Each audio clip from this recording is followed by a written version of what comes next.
Hi friends, welcome back to the True Crime Corner with Mama Venus. I am here to deliver your weekly dose of South African true crime.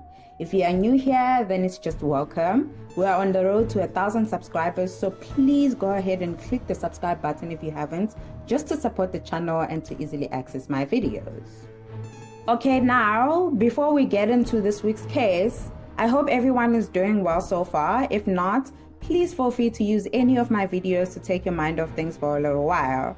I would like to also apologize for not posting this past Monday. Sissy was drowning in work deadlines. This video, as you've seen the title, is structured differently compared to my other videos. Rather than talking about a specific person, I will be telling you about 6 prolific South African serial killers that are from a township called Atteridgeville here in South Africa. Since the early 50s, Atteridgeville has been home and hunting ground for many of the recorded serial killers here in South Africa, earning its name as the serial killer capital of this country. First, let's look at the background of this township. Atteridgeville is located west of Pretoria in the Gauteng province here in South Africa. I'm not going to dwell much on its history and why it's called Atteridgeville, but we know that it was established in 1939 as a settlement for black people. The first occupants are said to have been moved into Atteridgeville on the 26th of May 1940. Since people were moved in from different areas, Atteridgeville became a diverse township with residents that speak many different languages, and it's still the case even today. 16 years after its establishment, the first serial killer struck in this township. In the year 1956, an unidentified serial murderer known as the Atteridgeville Mutilator had the township in fear. He was active for only 5 months, but his reign of terror would unfortunately claim the lives of 6 young boys. He would abduct these young boys and murder them in the most horrific way, by cutting off their tongues and genitals in an obvious sexual frenzy. This serial killer's identity has never been uncovered, and the cases remain unsolved until today. And given how long ago these murders took place, it might never be solved. These serial murders seem to have set a bloody trail for the small township of Atteridgeville, as 5 more serial killers from this settlement would haunt South Africa since then. Just after the Mutilator, another serial killer called the Pangamin haunted the streets of the segregated communities in Atteridgeville. His reign of terror caused a local sensation during the peak years of the apartheid regime. He targeted only white females, hacking them to death and mutilating them with a long broad-bladed knife, earning him the name Pangamin, a South African word for machete.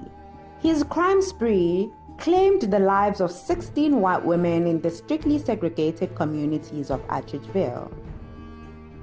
Given the traumatic nature of these crimes, solving these cases was high priority for the police at the time. They would eventually catch the Pangamin, and it was a man by the name of Elias Chitabuti. Upon capture, he was immediately sentenced to death and executed in November 1960. Elias would only be the second to a long list of serial killers that plagued this township. 10 years after Elias, in 1970, another serial killer called the Iron Man hounded the streets of Atteridgeville. Just like the X-Men of Durban, he hunted his victims in the dead of night. He would rob them of their belongings before bludgeoning them to death with an iron bar. The Iron Man's reign of terror claimed the lives of at least 10 victims. His identity was never uncovered, and the cases remain unsolved until today. 4 years after the Iron Man, John Pugo Kgabi's reign of terror began. Kgabi's crime spree lasted for 4 years, between 1974 and 1978. Stretching from Atteridgeville all the way to the Limpopo province. John Kgabi was a police officer turned serial killer, and his victims were mostly young, pretty preteen girls. Even though he sometimes stalked his victims, most of them were victims of opportunity.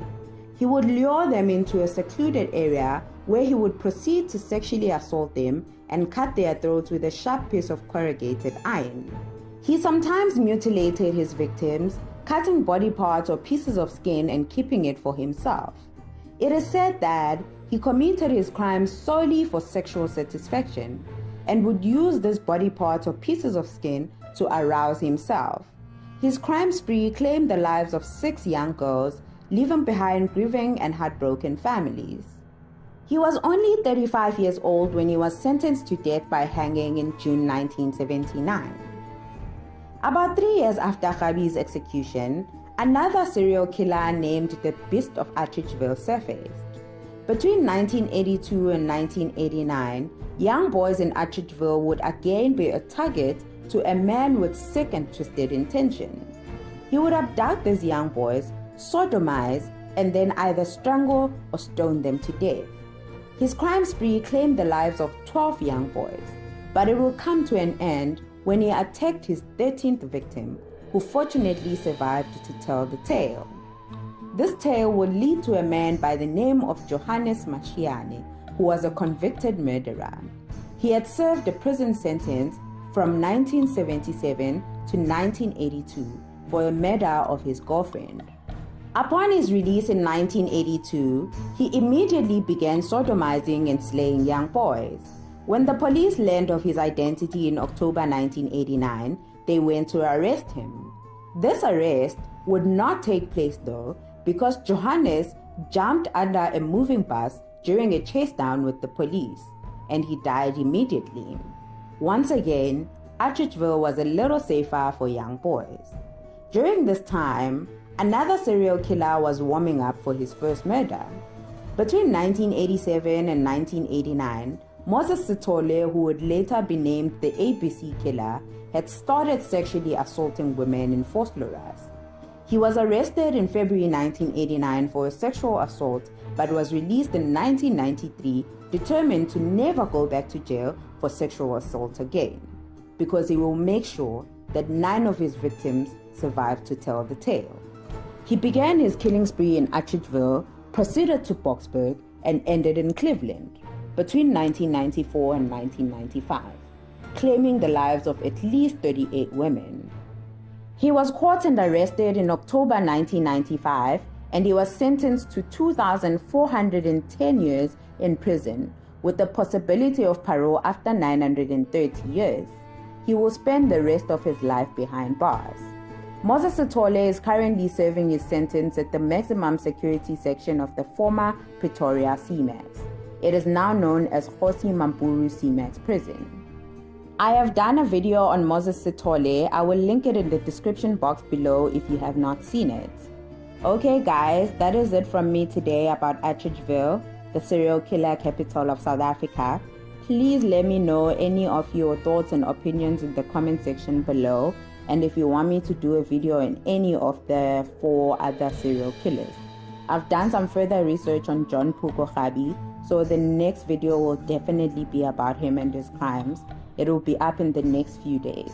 I would also like to remind you that we are on the road to 1,000 subscribers, so please don't forget to subscribe and go ahead and like and share this video with your mates. Thank you so much for tuning in. See you on the next video.